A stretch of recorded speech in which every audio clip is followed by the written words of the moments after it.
See, what you see before you is a human being, Bob Tarantino, occupying this vessel called Bob Tarantino.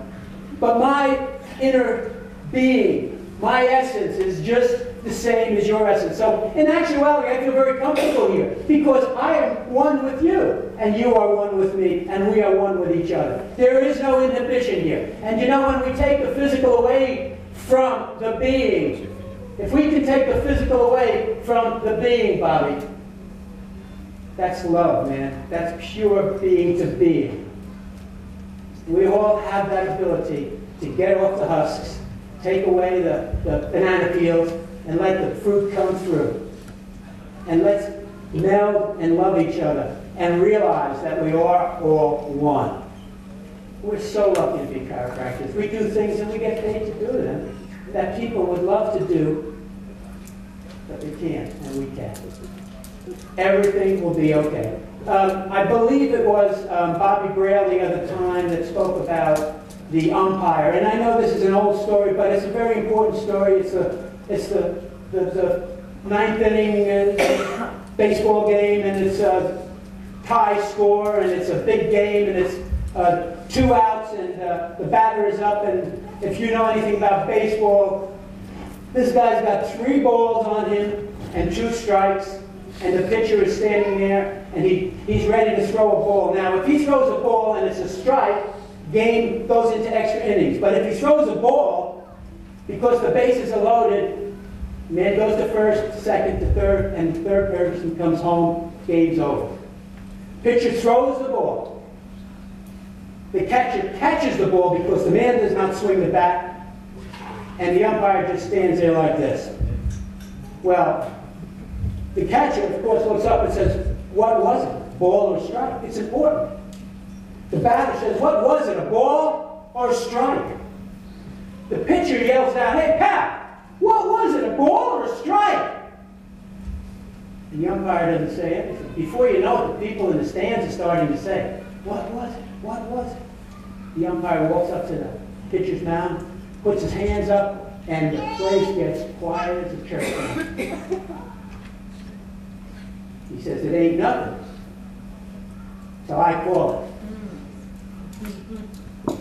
Folks, you are the umpire in your life. It ain't nothing until you call it. You can look at this day. Well, I'll tell you something. When I wake up in the morning, somebody says, well, what do you do in the morning? Well, first of all, I wake up. And that's a good thing. Everything else is downhill from there, baby. Listen, you right, John? When my feet hit the ground, I say, thank goodness. What a great day it is. Because I am here to spend another day on this earth, in this body, to do what I do best, which is serve people. It's a great day, and that's my reality, and that can be your reality every day. I don't want to see you people moaning and groaning that the times are so bad, and people don't have money, and gas is expensive, and make all the excuses in the world why it's going to be a bad day, when it's really going to be a great day every day that you wake up in the morning. You create that reality, folks. Create that reality in your life. You can do it. All you got to do is talk to yourself. You know, as you think, so you become.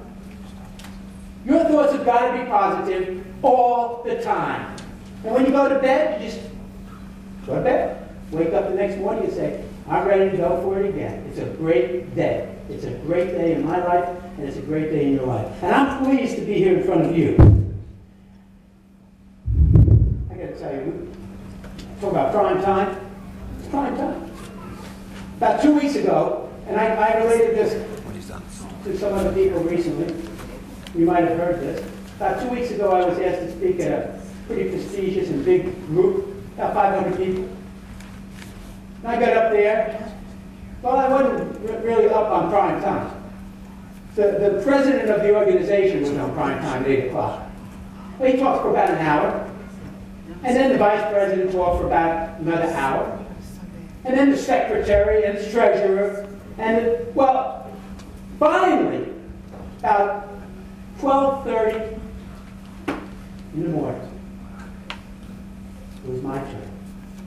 And I looked out in the audience, and there was one guy sitting in the audience. Everybody else left. From 500 people, there was one person out there. And I got to tell you something, folks.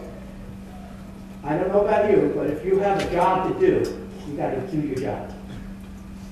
So I gave this guy the best talk on chiropractic that I could ever give. Man, I was on fire. 40 minutes later, I said, thank you, and that one guy just went. And I walked up to him and I said, Pat, I got to tell you something. I gave you all I had, and the reason I did that is because you stayed here just to hear me. He said, shit, man, I'm the next speaker.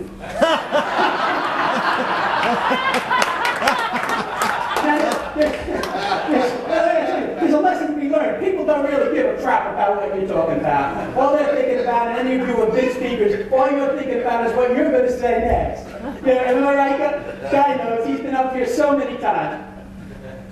They'll nod your head, but they're saying, what am I going to say? Oh, he used my line, you know, that kind of thing. That's not a true story, I just lied.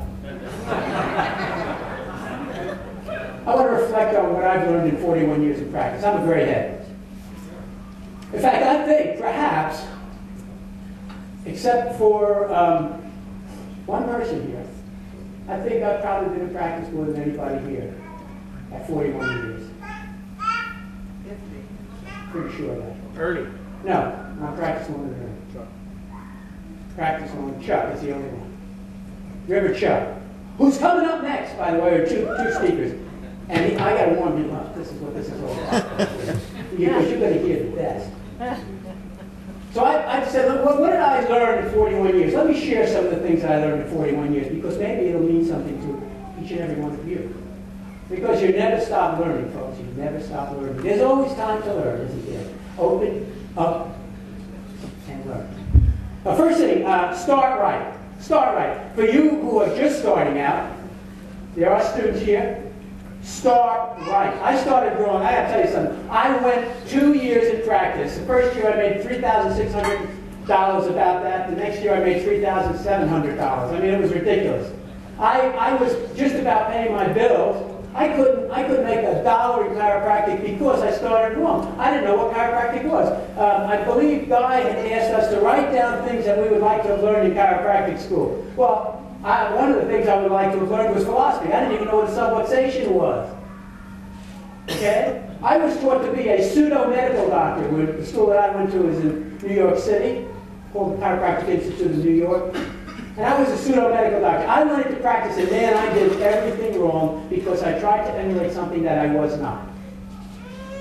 I found out that I was really a chiropractor 2 years after I went into practice by going to a meeting like this, sitting in the front row, and going back 67 times in a row. 67 times in a row.